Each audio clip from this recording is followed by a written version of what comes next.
El 30 de noviembre de 2022 fue lanzado ChatGPT, un chat impulsado por inteligencia artificial que responde a los usuarios como si estuvieran hablando con un ser humano. El revuelo fue tal que para el 4 de diciembre ya tenía más de 1 millón de usuarios. Por primera vez, la idea de una inteligencia artificial se nos hacía palpable, aunque otros usos de este tipo de tecnología estuvieran ya incrustados en nuestras vidas. Pero, ¿qué es en realidad la inteligencia artificial? ¿Por qué cada semana encontramos nuevas notas periodísticas que la alaban o recriminan por igual? ¿Cómo responden los estados a las urgencias de la sociedad civil respecto a su regulación?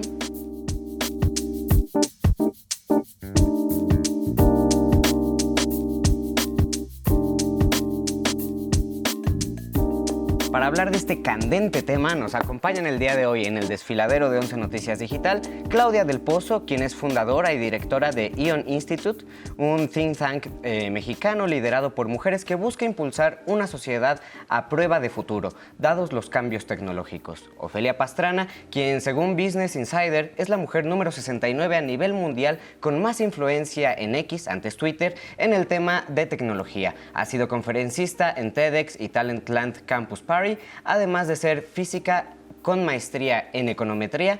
Y también nos acompaña Alejandra Lagunes Soto, actualmente senadora por el Partido Verde Ecologista de México. Ahí es secretaria de la mesa directiva de la Comisión de Derechos Digitales e integrante de la Comisión Ciencia y Tecnología. Es fundadora de la Alianza Nacional de Inteligencia Artificial, ANIA. ¡Ay! Por fin, compañeras, bienvenidas. Muchas gracias por estar aquí con nosotros el día de hoy para hablar de algo que pues ya llevamos comentando un montón, ¿no? Ya vamos a cumplir un año de que el tema de la inteligencia artificial no deja de estar en los medios de comunicación para bien y para mal, ¿no? Hay gente que se emociona muchísimo al oír hablar de este tema y hay también quienes pues pareciera que les están hablando de algo completamente de ciencia ficción, ¿no? Que estamos hablando de películas. Entonces, a mí me gustaría que empezáramos y me iría de mi izquierda hacia mi derecha, vamos a ir por allá, y te preguntaría, Claudia, que nos cuentes un poquito y muy sencillamente, ¿qué es eso de la inteligencia artificial? ¿Si es inteligente y si es artificial? No. Spoiler alert, no lo es. Un sistema de inteligencia artificial es, imagínense, sistemas probabilísticos, con mucho poder de cómputo que pueden hacernos recomendaciones. Muchas veces pensamos que esos sistemas toman decisiones, lo ideal es que nos hagan recomendaciones en diferentes ámbitos, puede ser en temas educativos para decirte, bueno, parece que, no sé, aprendes de una forma visual, te vamos a recomendar más material visual en esta aplicación, de forma médica para detectar patrones y entonces poder detectar enfermedades de forma más temprana que podemos actualmente. A mí me gusta imaginarlo como un poco como un Netflix, ¿no? Si yo te pregunto qué película me recomiendas, tu conocimiento es bastante limitado, ¿verdad? Pero si le pregunto a Netflix, que tiene una capacidad mucho más grande por aprender, por tener datos y por entender mis preferencias, me puede hacer mejores recomendaciones. Y lo que me gusta también de Netflix es que me pone un porcentaje de que te va a gustar esta película con un 87% de probabilidad. Genial. Y creo que todos deberían tener como esa transparencia de la certeza de la respuesta. Es una respuesta muy amplia para un tema súper amplio.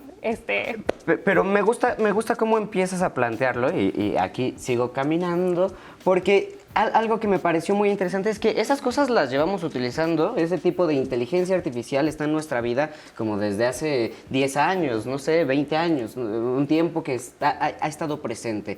¿Por qué ahora eso ha cambiado, ¿no? ¿Qué nuevas tecnologías tenemos que nos hacen ponerle mucho más atención? ¿O por qué cosas como ChatGPT o la voz del presidente cantando una canción de los Temerarios del Norte nos llaman tanto la atención? ¿Qué es lo que cambió en la tecnología? Es que sí hubo un cambio. La primera vez que se habló de inteligencia artificial fue hace 70 años. Que por primera vez Alan Turing dijo, ¿será que alguna vez una máquina va a poder dar una respuesta que parezca humana?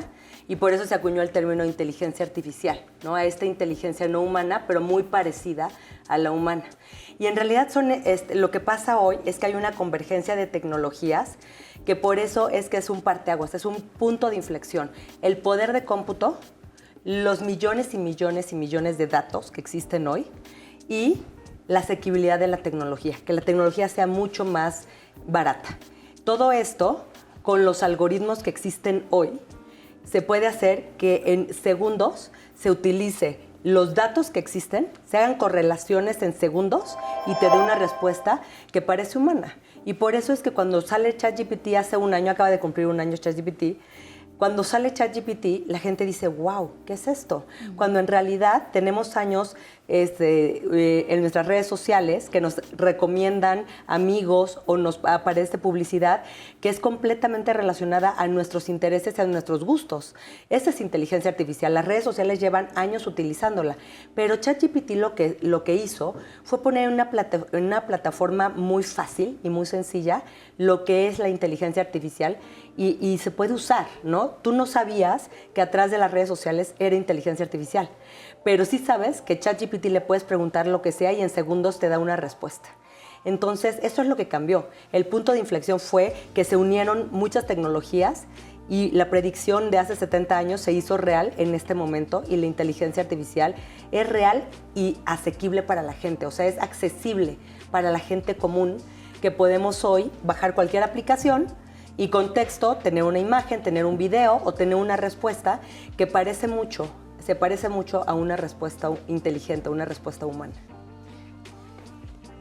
Muy parecido a una respuesta humana. Eso es muy interesante y ahí es donde me gustaría ir, pero primero como pasando, ¿quiénes están utilizando en este momento, Ofelia, esto de la inteligencia artificial? Es que más bien, es justo, se vuelve popular hace más o menos un año. Hay que tener presente que ChatGPT es una demo para una tecnología que existía desde antes, que es GPT. La T de GPT es de Transformer y el cambio drástico ahí es que originalmente tocaba preparar los datos para que una computadora aprendiera a emularlos. O sea, tú le dabas, por ejemplo, fotos de gente jugando golf para hacer una computadora que pudiera crear fotos de gente jugando golf. Era muy específico. Cuando llega esta tecnología de la transformación de datos es aliméntale lo que sea a ver qué aprende. Y esa tecnología ya está funcionando hace mucho tiempo con GPT, pero para crear un método usable o accesible de esto hicieron el chat. Y el chat sí dio un poco de wow, aprendió a hablar y ahora funciona muy bien. Pero lugares donde había uso de inteligencia artificial desde hace mucho tiempo, redes sociales. O sea, las computadoras decidían a quién leíamos o qué noticias nos llegaban. Música.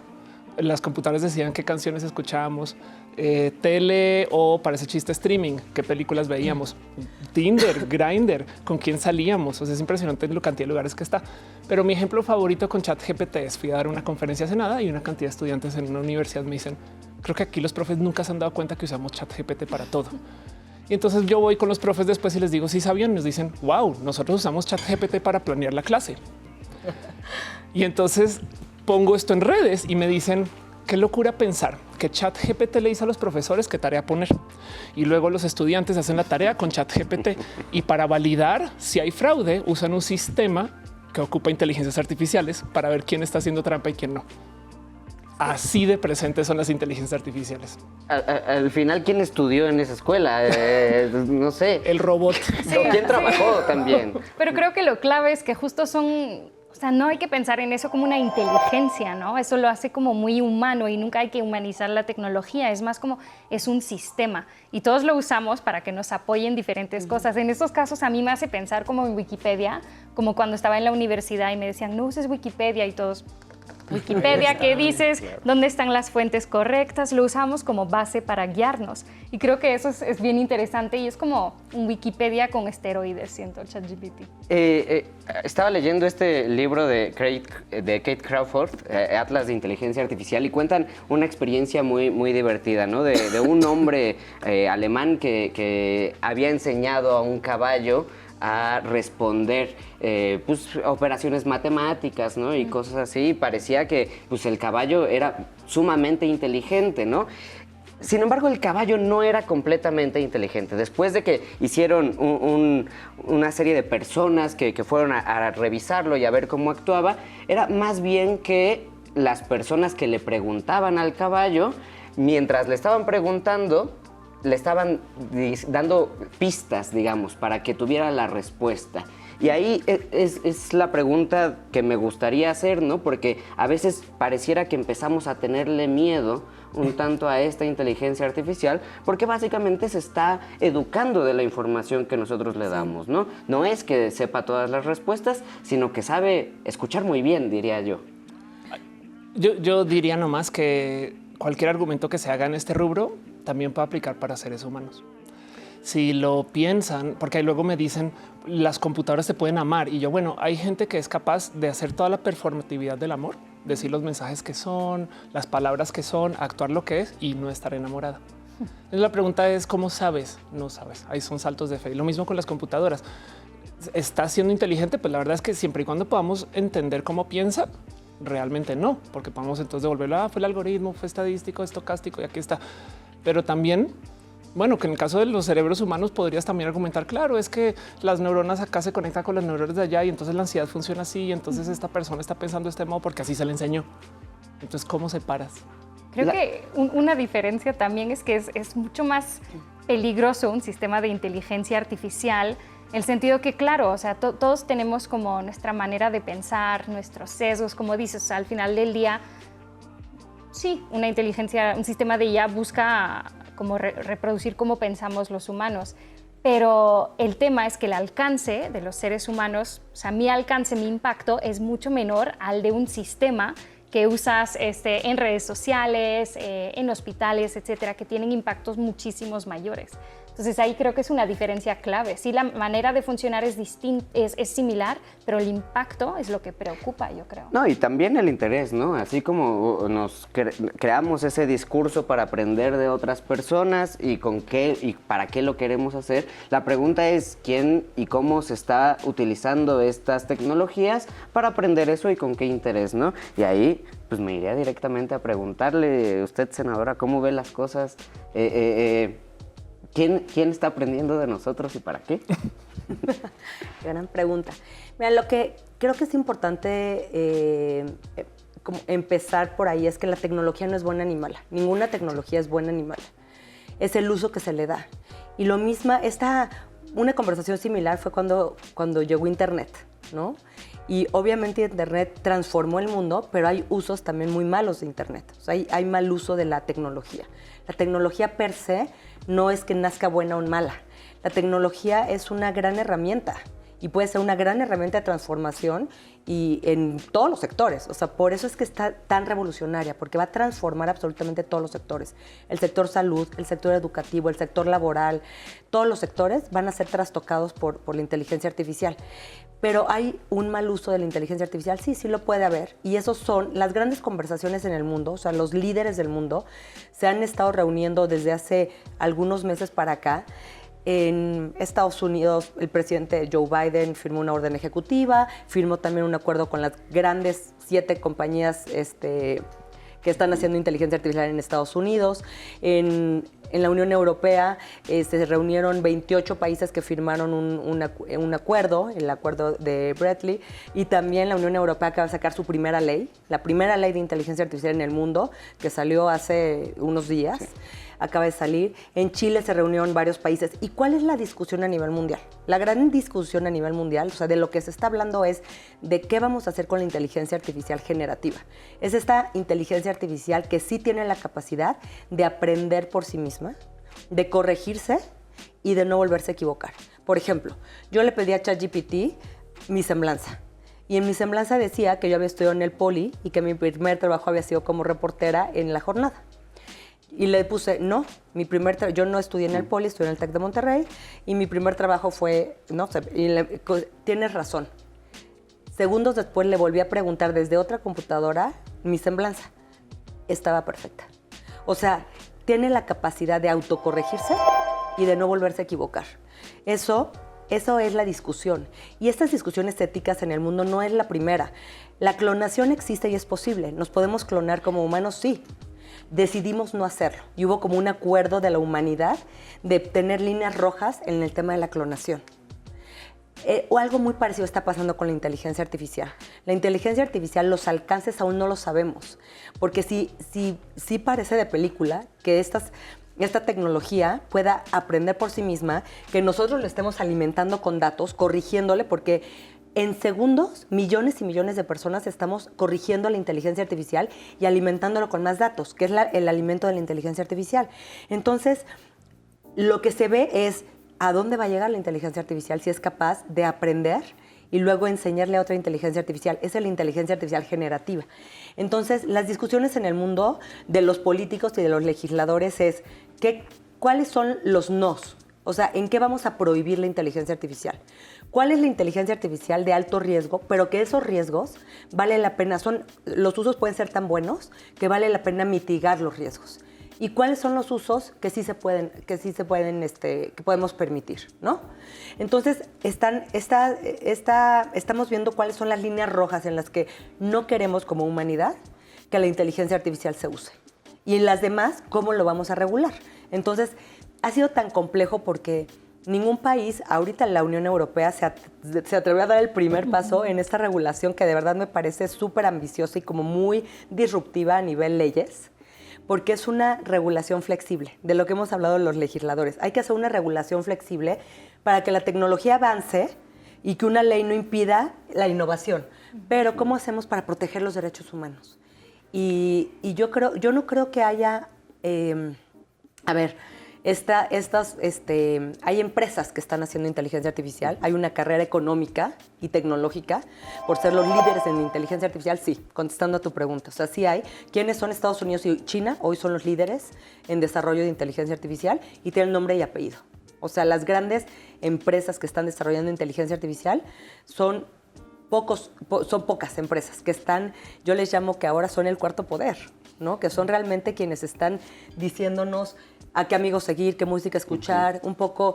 Entonces, estos son los grandes líderes que firmaron acuerdos, que están firmando acuerdos con los gobiernos para hacer un uso ético, un uso con el ser humano y su dignidad y los derechos humanos siempre al centro. Y esto me parece que es un gran avance porque tenemos años que las empresas de tecnología no eran responsables, no eran transparentes. Iban solas. Y ahora sí se les puso el foco y lo que estamos pidiéndoles es, sé transparente, dinos qué estás haciendo, cómo se están tomando las decisiones, qué datos estás usando. ¿Estás usando mis datos? Pregúntamelo. Claro. Y entonces estamos empezando a ponerle el foco a las empresas de tecnología. Y esas son las discusiones, ¿no? Y creo que la regulación va a ir detrás un poco del avance tecnológico siempre, pero creo que sí estamos de verdad poniéndole mucha atención a esta tecnología, porque sin duda va a transformar la vida de toda la humanidad. Ofelia, una pregunta. ¿Dónde tendríamos que, o tú dónde ves que están ahorita esos focos rojos? En el camino de la regulación, pues ya tenemos focos prendidos. Sí, ¿dónde podrían estar? Hay 3 cosas y media que yo creo que son súper, pero necesarias y que de paso no implica el imposible que es legislar la inteligencia artificial, porque son de las cosas que son incontrolables, ¿no? Siempre, si tú dices que se ocupan solo estas computadoras, alguien va a usar otra. Pero cosas que siento yo que no se hablan mucho. La primera es, hay una desconexión, yo creo que psicológica o mediática quizás, con el tema de la palabra responsabilidad. Porque, por ejemplo, en las redes sociales se ocupa mucho el algoritmo el algoritmo lo decidió y por eso nos está promocionando esto o aquello. Sí, pero si se está usando una inteligencia artificial para decidir temas de infraestructura, seguros médicos, quién tiene acceso a un préstamo, estas cosas, definitivamente sí toca que un ser humano, así hayan usado una inteligencia artificial para hacer el cálculo, de la responsabilidad. ¿No? O sea, yo no tengo ningún problema con que ocupen ChatGPT para hacer una ley, pero esa ley la firma una persona y esa persona se responsabiliza por lo que hizo la máquina. Y yo siento que eso hasta se podría legislar. La otra es, definitivamente está el tema de la internacionalización de los datos, porque si digamos un caso de se usa una inteligencia artificial para hacer un cálculo de algo que se hace con temas de seguridad nacional, más vale que esa información se quede en el país. No que se envíe a una empresa por allá en Estados Unidos donde se está aprendiendo esto o aquello. El tema es que si hacemos eso, si tenemos la información atrapada en pequeños silos, entonces la inteligencia artificial en general no es tan inteligente. Así que es una discusión compleja. Y el más interesante de todos es una cosa que vi hace muy poquito, que yo no sé dónde poner mi corazón en eso, pero es que hay gente que está pidiendo el derecho a una explicación. Si se usó una computadora, una inteligencia artificial para procesar mi curry en la empresa y no la aceptó, yo tengo el derecho a que me digan por qué. El problema es que si extendemos eso, entonces también nos están mostrando tras bambalinas cómo funciona la máquina. Pero hay empresas que hacen uso malicioso de inteligencias artificiales para rebotar candidatos potenciales, por ejemplo, y dicen no, fue la computadora, perdón, es el algoritmo y ya. Entonces el derecho a la explicación también nos trae sobre la mesa el ok, se pueden usar, pero dime por qué y cómo. El riesgo es que si alguien aprende por qué y cómo, entonces comienzan a hacerle trampa al sistema. Y el último que digo yo, por eso es 3.5, el último es, siento que en vez de hablar acerca de limitar la inteligencia artificial, de alguna forma de legislación, como sea que tome forma, yo creo que lo que nos surge es más bien fomentar que seamos de algún modo líderes o lideresas en el desarrollo de esto aquí. Y entonces ahora, en vez de irnos en contra, es nos subimos al caballo y lo diseñamos aquí y lo desarrollamos aquí. Yo no sé cómo, pero entonces ahora tenemos más control sobre por dónde va esto para que nos funcione y no estamos sujetos y sujetas a que una empresa en Estados Unidos diga, ¿sabes qué? Ya no hay ChatGPT en México. Y de repente, pum, se cayeron 6 empresas, ¿no? O 6 servicios, ¿no? Como que, por dar un ejemplo de algo que podría suceder, pero que los hoyos, los focos rojos son muchos, son muchos. Sí. Claudia, esta legislación que acaba de moverse en la Unión Europea y hasta donde entiendo estuviste cercana a revisar esta legislación, pues ¿qué contempla y si contempla algo de estos focos rojos que mencionó Ofelia? Sí, sin duda. Sí. Eso es lo que me encanta, que en la Unión Europea, o sea, ¿qué podemos hacer? Podemos hacer muchas cosas, pero tal vez hay cosas que no queremos hacer y sabemos que no. Sabemos que el uso de sistemas de IA, de inteligencia artificial, para esas aplicaciones no funciona. Por ejemplo, el reconocimiento de emociones para temas laborales o de educación.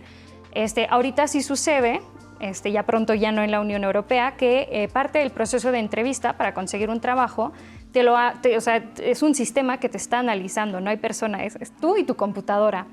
Y la computadora dice, se ve estresado, no le vamos... Y eso va a contribuir a la decisión si te dan el puesto o no.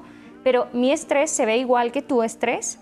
El estrés de una persona en Inglaterra se ve igual que el estrés de una persona en China, en México. Entonces, esos usos, como son usos que dijeron, no se pueden utilizar. Y eso se me hace súper bueno. Después lo que dijeron es, bueno, pero hay usos, como dijo la senadora, que sí tienen riesgos, pero valen la pena y queremos ver cómo mitigar esos riesgos. Y eso se les llama, y es un enfoque en riesgos que tienen, son de alto riesgo, por ejemplo, utilizar sistemas de inteligencia artificial para detectar si tienes alguna enfermedad. ¿Qué tal que te dicen que no y sí la tienes? O que sí la tienes y te vas a tratar a gastar un montón de dinero y no la tienes. ¿Qué pasa? Y ahí lo que están pidiendo es más transparencia sobre cómo se toma decisiones. Eso no significa que transparentes tu algoritmo. Yo no lo quiero ver, tu algoritmo. Yo no hablo técnico, yo no voy a entender nada. Solo explícame en palabras humanas. Y sí, resguardando como la competitividad económica, no me digas tus secretos. Solo dime suficiente para saber. Se les está pidiendo más documentación y más oversight humano. Eso significa que la persona que toma la decisión es una persona humana, no es una máquina, en los casos de alto riesgo. Luego hay como riesgos más bajos y medianos, que son la mayoría de los sistemas de inteligencia artificial que hacen recomendaciones como Netflix, Spotify, etc. Que esos tal vez algunos tienen que tener más herramientas de transparencia, pero si no, sigue corriendo, está bien, no pasa nada. El no pasa nada es un área gris que yo siento, creo que estamos siendo muy amables con los sistemas que decimos que son de bajo riesgo, creo que sí son, pero eso es una conversación para otro momento. Y otra cosa importante es la mitigación de riesgos, cómo podemos asegurarnos que funciona y que el impacto sea el que buscamos, minimizar el impacto negativo, que muchas veces ese impacto negativo, y con gusto seguramente las tres podemos dar casos de uso que fueron muy mal, afecta a comunidades marginadas, a poblaciones marginadas. desde mujeres, personas racializadas. O sea, creo que los únicos que se salvan más o menos son los hombres blancos, ¿no? Sí. Qué raro. Qué sorpresa. Hay un tema muy famoso de cómo las inteligencias artificiales de reconocimiento facial leen con mayor precisión a la gente blanca que a cualquier persona de piel morena o de color. Sí. Pero está hablando que esto también, o sea, es una diferencia como el 90% de precisión versus el 60%. Y esto es, por ejemplo, el tipo de escaneo que se usa ya para, por ejemplo, el pasaporte a la entrada en muchos países. Y el que te digan que es una diferencia del 30% de precisión es alta, que significa, o sea, lleva una cantidad de complicaciones potencialmente complejas, pero pues ahí está puesto en el sistema y es discriminación sistemática, ¿no? Exacto. Pero hay algo que tú dijiste, Ofelia, que me parece que es bien importante decir, y es que hasta hoy la inteligencia artificial ha sido hecha y construida por hombres blancos. El 85% de los desarrollos de inteligencia artificial están hechos por hombres blancos del norte global, es decir, de la mitad del mundo para arriba. Entonces, naturalmente, hay un sesgo en las bases de datos, en los sistemas de decisión. Hay un sesgo porque quien los hizo tiene sesgos, y sus sesgos son raciales, su universo, ¿no? Entonces, lo que mencionaba Ofelia, que me parece que es algo de las estrategias más importantes que tenemos que seguir nosotros como país, es convertirnos, en vez de consumidores, que somos de los países más consumidores de tecnología y de redes sociales, a desarrolladores. Entonces, creo que una estrategia país, una visión país de ver a la inteligencia artificial como una parte fundamental del Plan Nacional de Desarrollo, en el que haya inversión en innovación, en desarrollo, en investigación, es fundamental, porque así es cuando vamos a realmente a convertirnos en desarrolladores y tener una voz y una palabra en cómo se construye la inteligencia artificial. Esa pregunta quería hacerle. ¿En México se está hablando, se está regulando la inteligencia artificial o se está pensando en trabajar en eso? Se está hablando desde el Senado y de Cámara de Diputados. Se creó la Alianza Nacional de Inteligencia Artificial, que es un mecanismo multipartes, multisector. Está sentada en la mesa la academia, la iniciativa privada, organismos internacionales, organismos autónomos, gobiernos de los 3 niveles y legisladores. Y lo que estamos haciendo es realmente teniendo pláticas sobre la inteligencia artificial, debatiendo sobre cómo regular, sobre cómo hacer política pública y cuál debería ser el modelo de gobernanza. Y me parece que este es el mejor modelo para hacer regulación, porque, mira, hoy hay 30 iniciativas de ley en la Cámara de Senadores y en Diputados de inteligencia artificial. La gran mayoría son para modificar el Código Penal o tipificar delitos. Okay. Por ejemplo, que deepfakes sea un delito, ¿no? Que la palabra deepfake esté en la ley y que sea un delito. Sin embargo, hay una iniciativa que salió de la Alianza, que es una iniciativa constitucional mucho más completa, para empezar, que el legislativo tenga las capacidades para regular en materia de inteligencia artificial, de ciberseguridad y de neuroderechos. Esa es una iniciativa que sale de la Alianza. Y lo que viene de la Alianza es que es una visión de verdad plural, multidisciplinaria, y que entonces puedes presentar iniciativas con un nivel de expertise mucho mayor que nada más una ocurrencia de algún legislador, ¿no? Que pasa mucho. Entonces, de esas 30, lo que queremos hacer es, en las comisiones donde se analizan, es empezar a agruparlas y trabajar con la alianza, trabajar con los expertos para ver cómo vamos a empezar a meter regulaciones, porque sí hay que regular, claro que hay que regular. La pregunta no es si hay que regular, pero cómo regular es lo que es muy complejo, ¿no? ¿Y está listo nuestro Senado para discutir este tipo de cosas, no? Yo veía las discusiones al respecto, no sé, de las cuestiones eléctricas o de la jornada laboral, ¿no? Y hay muchísimos intereses, ¿no? A lo mejor en este momento pues sí, es algo que se empieza a platicar, pero supongo que en cuanto las empresas que se dedican a esto vean que se va a discutir, pues le van a entrar. Y la pregunta es si los senadores están listos para hablar. Lo que es muy interesante es que están esas empresas ahí sentadas, Okay. pero también está sociedad civil. Entonces Okay. se han tenido debates, bueno, Claudia ha estado en muchas de las mesas, debates riquísimos, porque tienes a sociedad civil de un lado, por ejemplo, ¿no? Y con la iniciativa privada, y finalmente tienes que llegar a un punto medio. Donde se pueda hacer algo por el bien de la humanidad. O sea, estamos hablando de ese nivel. Ahora, el Senado, por eso es que estos mecanismos multipartes creo que son la respuesta a muchos de las regulaciones futuras. Necesitas expertos. Y lo digo de la manera más humilde. Claro. Los senadores no tenemos por qué saber de todos los temas. Sí. Yo llevo más de 30 años dedicada a la tecnología. Para mí es un tema que me apasiona, además de que me apasiona, le entiendo. Pero los expertos saben mucho más que yo en diferentes temas, ¿no? En inteligencia artificial en educación, en inteligencia artificial en salud, en inteligencia artificial y derechos humanos, en inteligencia artificial y educación. Entonces, cuando escuchas a estos expertos hablar de inteligencia artificial, además sectorial, pues es cuando realmente esto se vuelve una conversación muy rica y la regulación se vuelve coherente. Creo que el futuro de las regulaciones tiene que ser de la mano de los expertos en los temas. Y me gustaría complementar la posición de México, porque muchas veces pensamos, México se está quedando atrás, pero no, en realidad México es líder en estas conversaciones. ¿Y por qué es importante? También mencionaste, ¿sabes? ¿Por qué no enfocarse más en educación o por ejemplo, simplemente en conectividad? Creo que ahí, pues es que hay muchos riesgos con la inteligencia artificial y no abarcarlo como una prioridad nos pone en riesgo a todos, a toda la población mexicana que no está incluida en la conversación lo suficiente. Ahora, quiero recordar que México fue de los 10 primeros países en avanzar hacia una estrategia nacional de inteligencia artificial bajo el liderazgo de Alejandra en la Coordinación de Estrategia Digital Nacional con C-Minds, donde trabajaba yo anteriormente. Eso fue un logro enorme. Digo, nunca se creó la estrategia, vamos a ver qué pasa, pero fue un gran paso y eso incluyó muchísimo a México en conversaciones internacionales. Esas conversaciones internacionales llevan a la creación de estándares internacionales que luego tenemos que respetar en México. Entonces, tenemos que estar en esas conversaciones para que los estándares tengan sentido con lo que se busca en nuestro país, con la inclusión. Y otro ejercicio súper interesante que lideramos desde C-Minds con Meta, el Banco Interamericano de Desarrollo y el INAI fue probar una regulación propuesta, solo para fines del ejercicio, de transparencia, de como empresa, dime cómo estás manejando esto, dile a tu usuario que estás usando un sistema de ella. Hicimos esa prueba con empresas mexicanas y los aprendizajes fueron geniales.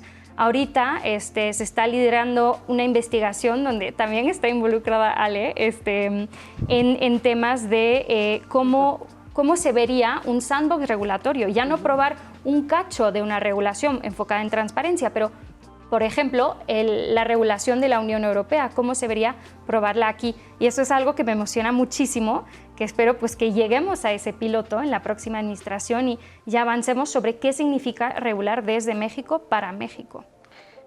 Quiero volver un poco a la tierra, ¿no? Sí. Porque creo que es un tema bien importante y que nos da para agarrarlo desde muchos lados, ¿no? Uh-huh. A mí, como persona de a pie, que esta Navidad me van a regalar mi primer smartphone, uh-huh. ¿No? ¿En qué me beneficia la inteligencia artificial o en qué podría afectarme y por qué es importante que yo esté escuchando hablar a las personas que saben? Claro. En qué puedes hacer mucho, mucho, mucho más. O sea, si antes podías escribir un poco, ahora vas a poder escribir el libro entero. Si antes podías componer un poquito, ahora vas a poder componer la canción entera. Y si no lo haces tú, tu vecino sí. Entonces un día te vas a dar cuenta que tu cuata que quería hacer su recetario para venderlo, porque muy bueno, de repente tiene 6 recetarios y los están, ¿cómo le hizo? Pues se sentó detrás de ChatGPT y lo sacó. Entonces sí va a cambiar la vida, no se va a desaparecer, va a estar en muchos lugares. De repente va a llegar a estar en coches, teléfonos, relojes, yo no sé, vamos a encontrar inteligencia artificial muy, muy, muy fácil de operar en cualquier esquina. Y para mí el ejemplo más bonito de estos temas de tecnología, porque lo digo por fuera de las IAs, pero acá también aplica, es lo que pasó con Waze o Google Maps. Entonces hay 3 ligas de ajedrez, una de solo humanos contra humanos, una de computadoras contra computadoras y una mixta que se llama el ajedrez de estilo libre, freestyle. Hay estadísticas de estas 3 y por eso puedo hablar abiertamente de este tema con así la mano en la cintura y con toda la confianza. Es el tema con el Waze, es que tú puedes obedecer al Waze a ciegas. Lo que me diga yo lo hago. Tú puedes ir sin mirar el Waze al lugar. Yo te enseño GPS. O tú puedes confiar en el Waze y cuando sientas que no, te das la vuelta y que él recalcule y vuelves a inscribirte y ahí sigues, ¿no? O sea, a veces sí, a veces no. En la liga del ajedrez freestyle así funciona.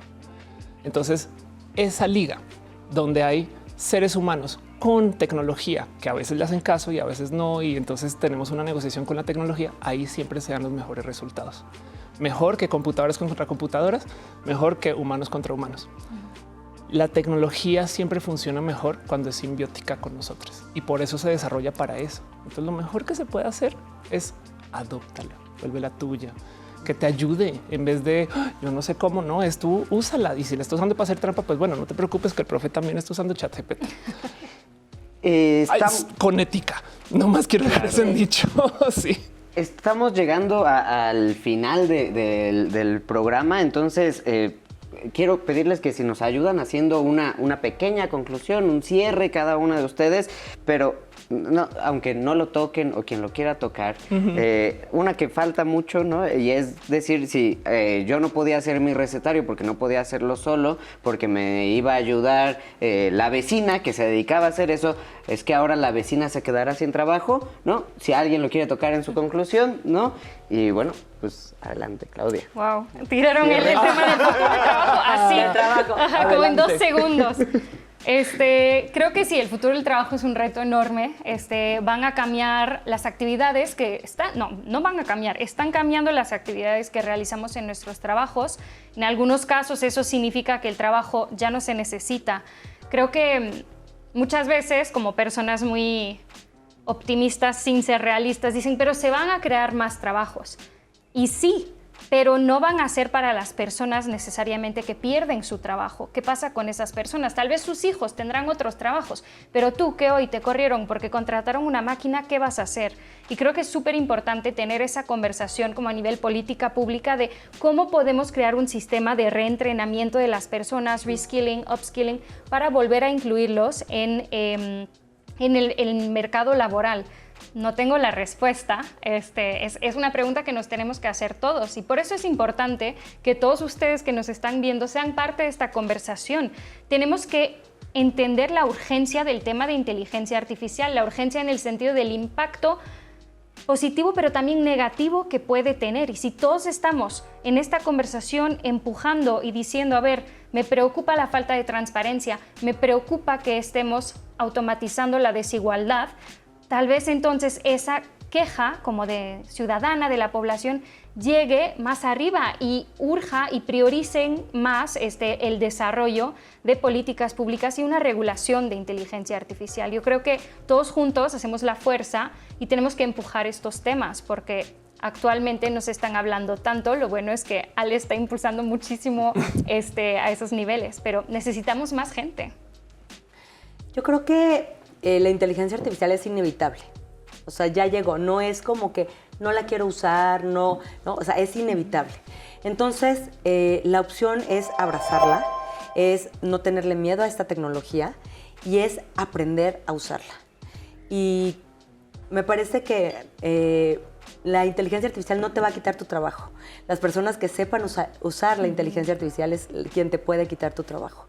Yo creo que la inteligencia artificial va a ser un gran copiloto del ser humano y hay que aprender a usarla, hay que aprender a programarla, hay que aprender a darle las órdenes, hay que aprender a interpretarla, hay que aprender a discernirla y creo que en esto la clave está en la preparación. De nuevo, para mí educación lo es todo.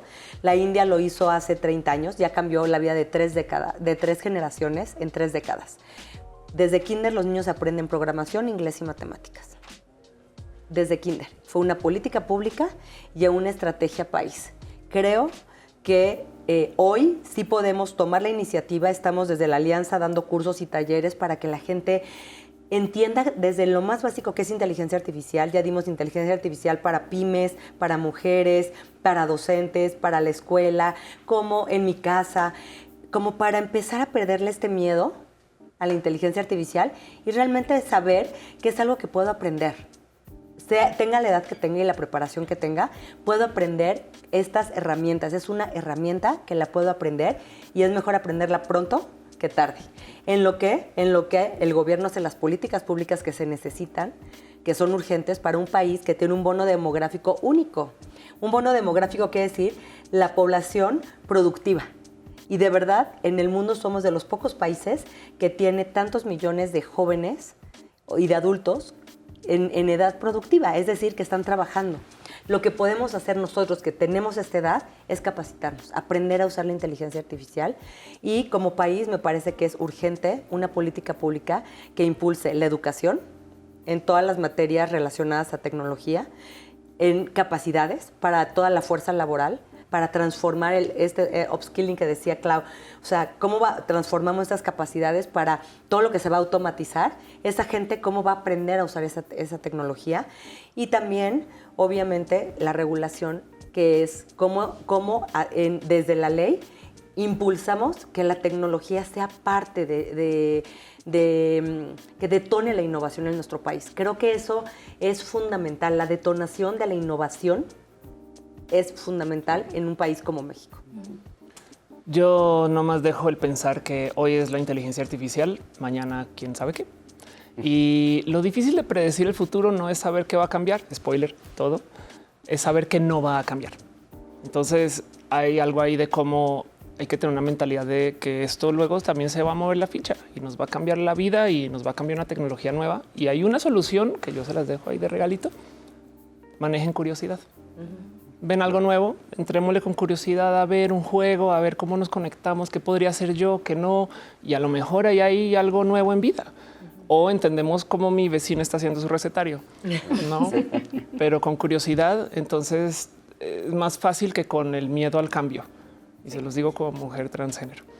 La gente le tiene miedo al cambio. Pues muchísimas gracias, Ofelia, muchísimas gracias, senadora Alejandra, muchísimas gracias, Claudia. Como ven, el tema es muy amplio. Afortunadamente tenemos a personas muy inteligentes que están tratando este tema y como ven, esto ya está en nuestra vida diaria. Entonces, no hay que tenerle miedo, hay que discutirlo y hay que aprender. Esto fue El Desfiladero. Nos vemos la próxima semana.